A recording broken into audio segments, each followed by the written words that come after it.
Am I the only one who has books that I want to read, but I haven't read, and I really just need to read them, like today?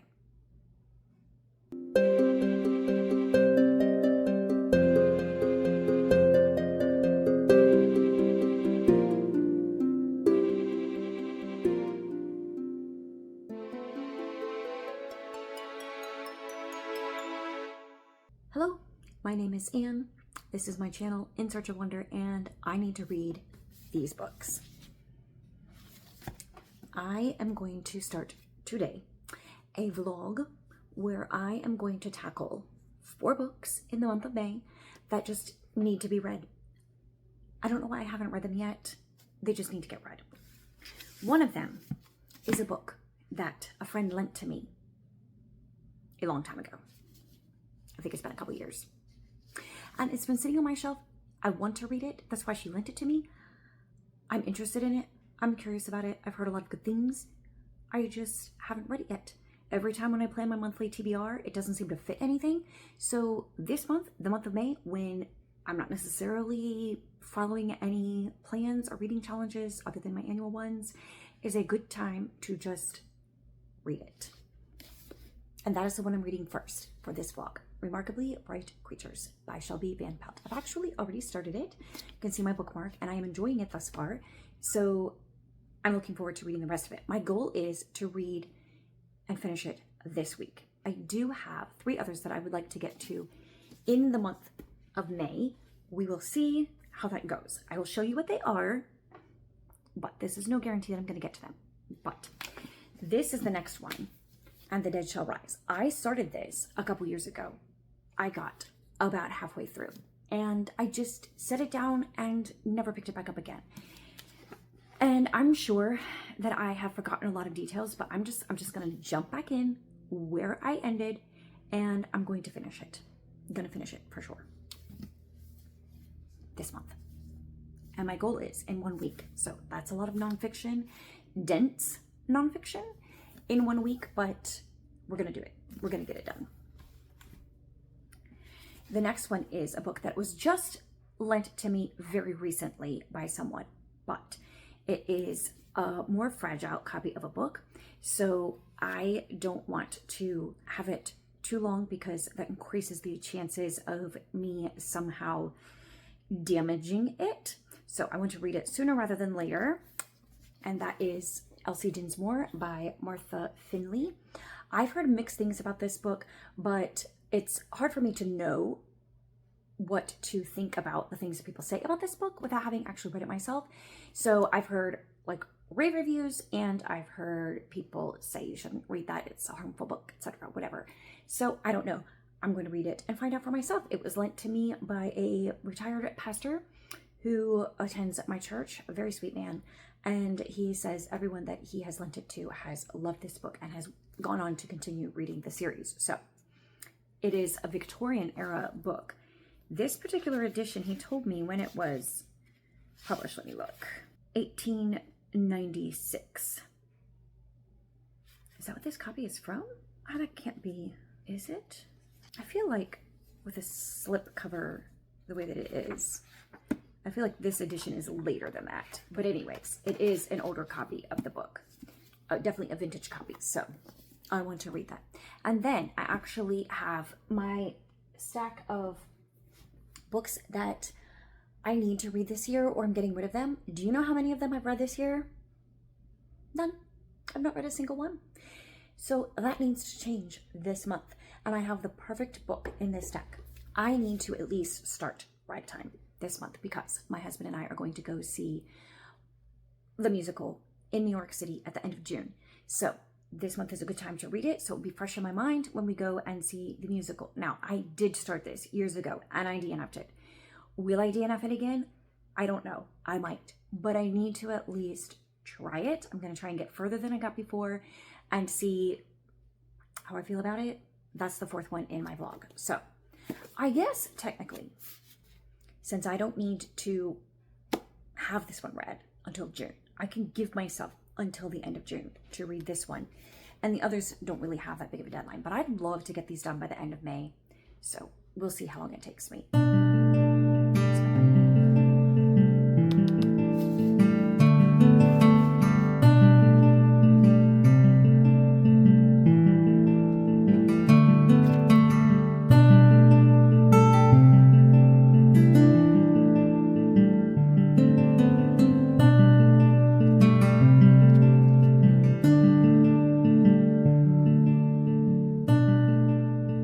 Okay, I thought it was time for me to come and give you another update on, what is that name of the book? Something bright, Remarkably Bright Creatures by Shelby Van. That's the book I'm reading, right? About the octopus. Yeah. So I am more than halfway through now. So I thought it was about time for me to do a little check-in. Currently, I am making dinner for my family. Today is Cinco de Mayo, and it is also Tuesday. So, Taco Tuesday on Cinco de Mayo seems like a perfect thing. However, I had no tortillas, and I also had gone shopping yesterday and didn't think about getting the appropriate supplies. So we're making do with what we have, and I am making my mom's recipe. Well, it's not her recipe. The story goes that a friend of my mom's, who was from a Central American country, I can't remember which one at the moment, she taught my mom how to make real tortillas. And so my mom passed down that knowledge to all of us. I can't say that I've ever quite fully mastered, these are flour tortillas, by the way, not corn. I can't say that I've ever fully mastered them. Like, they're not as good as like the professional ones, you know, like the kinds you can get at, I really like the ones at Cafe Rio, for example, or, you know, Chipotle or whatever. Maybe those aren't like ideal specimens of tortilla, but I don't feel like I ever quite get there. But I mean, they're pretty good. So I just don't normally take the time to make them unless I don't have any other options like today. But that is not the point. The point is Remarkably Bright Creatures. So I am halfway through, as I said, more than halfway through, and I am overall very much enjoying it. It is a really interesting device to use the octopus as a narrator in the story, because the octopus, you know, sees everything from his tank. At least he sees everything related to our main character. And so we get to see, well, we hear a little bit about, you know, the octopus's own life, but also the life of the main character, a woman named Tova. I do think the author overplays her hand a little bit, because she's utilizing the octopus as a narrator, and it's intended to be very realistic for the most part. It's not supposed to be anthropomorphic, where the octopus is given human qualities and is a character in that sense, like a human in the story. It's still an octopus, and it's still, even more so, an octopus in a tank. And there are some things that the octopus does that I know an octopus is perfectly capable of doing, like escaping from his tank and some other things. And I think those, you know, all of that's fine. I think there are just other elements that the author attributes to the octopus in order to advance the story that I think is beyond the realm of possibility and extremely difficult to believe. Now, what I know about octopuses, which I always thought it was octopi, but apparently you can also call them octopuses. What I know about them fits right here. So it's entirely possible that I am completely wrong about this. Perhaps an octopus can learn to read English and understand it. Perhaps an octopus can develop the vocabulary of a graduate student or a well-established author with a large vocabulary. That's what I'm getting at. A large intellectual vocabulary. A well-spoken octopus is what we have here.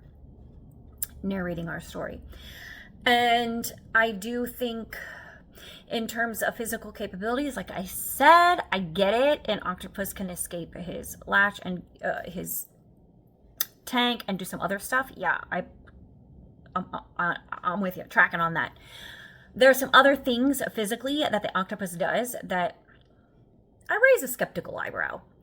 So I think that the author overplays her hand a little bit when it comes to this octopus, in my opinion. But again, like I said, there's room for error here, in my opinion, because I don't actually know what exactly an octopus is capable of. Just because I think it doesn't make it true. That's one little drawback. The other little drawback that I'm not loving is that there is a decent amount of cussing in this story, but it's primarily contained to one character's narration, which makes sense because of the character that he is. And I'm finding that the further we get in his story and the more he develops as a person, the less we get of that coarse language. So that makes sense to me. It's a fairly reasonable use of language, in my opinion. I don't fault the author for it. I don't love it when I'm reading it myself. Like, I just prefer not to read. So that's a minor drawback for me as well.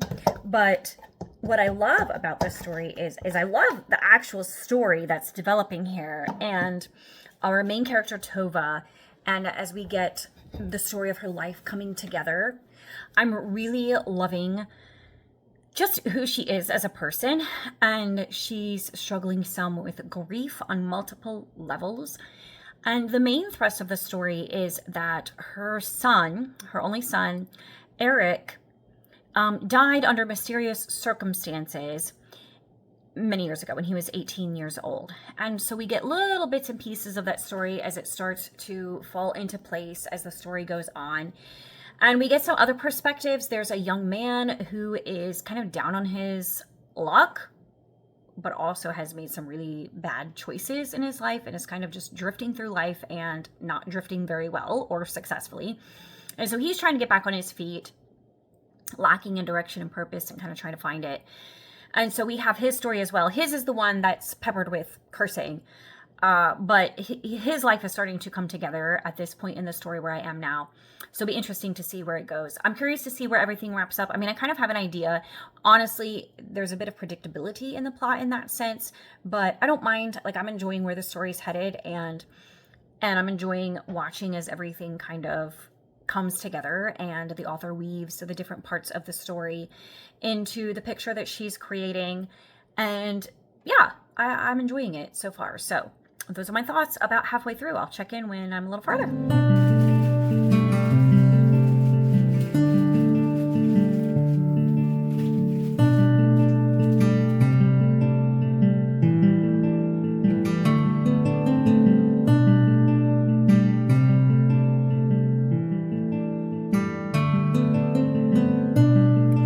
Hello, I have finished the first book in this project. So I wanted to share with you my thoughts about this one, and then I will get started on the next one. So currently I am making dinner. We're going to do breakfast for dinner.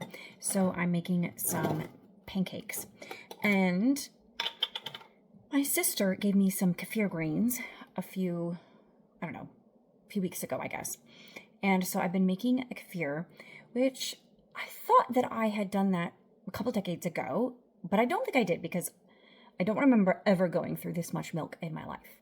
These kefir grains are thirsty. They go through, I use 2 or 3 cups a day, which is on the lesser side, I think, of how many I should use. And I have kefir coming out my ears, and I'm the only one in my house who is willingly drinking it straight. So I have way more kefir than I know what to do with. So I'm going to put it in the pancakes. And that way I can use this whole jar and possibly part of another jar as well. Because also around here, we make multiple batches of pancakes at once. Like, we don't just double it. I'm quadrupling the recipe right now so that we have extras. The rate my family eats pancakes, we can go through quite a bit in one sitting. And then we have to make extras in order to have some left over for breakfast other days. which really there's only one person in our house who eats breakfast on a regular basis. But anyway, so I am working on that. And while I am doing that, I will tell you about Remarkably Bright Creatures. So I don't know if I told you, and I also don't know how much you know about Remarkably Bright Creatures. It's been out for a while, so I guess I kind of figure everybody knows the basic story.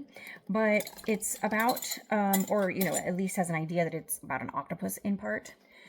But it is primarily about a woman named Tova, who is from a Swedish background. Like, her parents were immigrants from Sweden, but she's an elderly woman now, and she works part-time in an aquarium, hence the connection to the octopus, whose name is Marcellus. And she is a lonely elderly woman, and she has experienced some tragedy in her life that she's still kind of working through, and she's all alone in the world. And then we have the point of view of another character that I believe I mentioned, Cameron, who is a young man. I think he's 30 years old, and he has a sad history. His mom was an addict, and he doesn't really know her. His aunt raised him. He doesn't know who his dad was, and so he's struggling in life, let's say. And we find out how their stories connect as we go. There are 3 narrators in this story. One is Tova, we see from her perspective. The other is Cameron, the young man, we see from his perspective, and then we see from Marcellus, the octopus's perspective. Of the 3, I definitely preferred Tova's narration style. I will say the author, Shelby Van Pelt, she did a great job of speaking in the different voice of each of the characters. I did not like that it was in present tense, but she did do an excellent job of being in their heads, so you always knew whose point of view you were getting, whose perspective it was, and she did a great job with that. But my favorite was Tova's perspective, mostly because I liked her best. I did enjoy the octopus's perspective. That one was clouded a little bit by the fact that she gave the octopus more powers than he actually possessed. But it wasn't like a fantastical kind of story. So that part was a little, it took the book down for me a little bit. And also I found the octopus to be fairly pretentious, and I bet arrogant is really a strong word, but self-important maybe. A little bit. Not fully, but like, the octopus had enough, okay, this is going to be a funny word, but I'm going to use it, humanity, to, you know, that an octopus wouldn't have, but to see the need of Tova, whom he cares about, but he seems to really only care about Tova.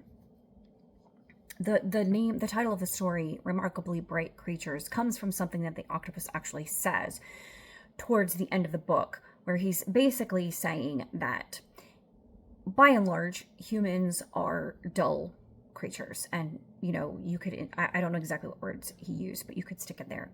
Stupid, bumbling. That's his view of people. Unintelligent, terrible, you know, whatever, that's his view of humans. But some of them, like a handful, a small handful, by which he largely means Tova, some of them are remarkably bright creatures. That is the octopus's view of humanity. And a lot of people loved the octopus's character, but I guess most people love pretentious and self-important people who are extremely critical of everyone and everything and the entire human race around them. So if that's the sort of narrative style you like, then you will love the octopus, apparently. Anyways, there were parts of the octopus narrative that I appreciated. Like, I appreciated the perspective that he gave, and, you know, some of the insight his narration in the story cast onto the other characters and the things that the octopus did. But by and large, I definitely preferred Tova's. I did not like Cameron's perspective because he had a mouth on him, and I did not like that. And also, he just kept digging his own grave, which was his character arc. So I get that. but it wasn't as much fun to read as Tova's, who was just a much more pleasant story all around. And she was just a much more pleasant character all around. Thankfully, Cameron had some decent character development. There were a few things about his story that I was like, really, that like would not happen in real life. For example, this woman that he meets, Avery, that whole scenario, no, would never happen. And if it would, then, well, then Avery was not supposed to be stupid, but I mean, she was in the story.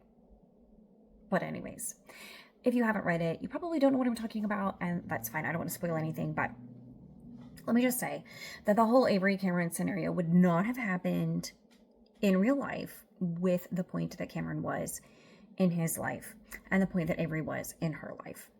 Also, there were other things that I didn't love about the story, besides the things I already mentioned, were that there's just some really, really, really convenient things happening in the plot.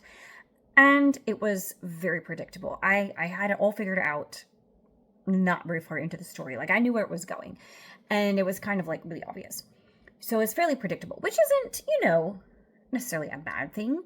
It was enjoyable. Like, I'm glad that she worked the story out that way because it was a nice ending for everybody. So I don't say that necessarily as a terrible thing or a really bad thing.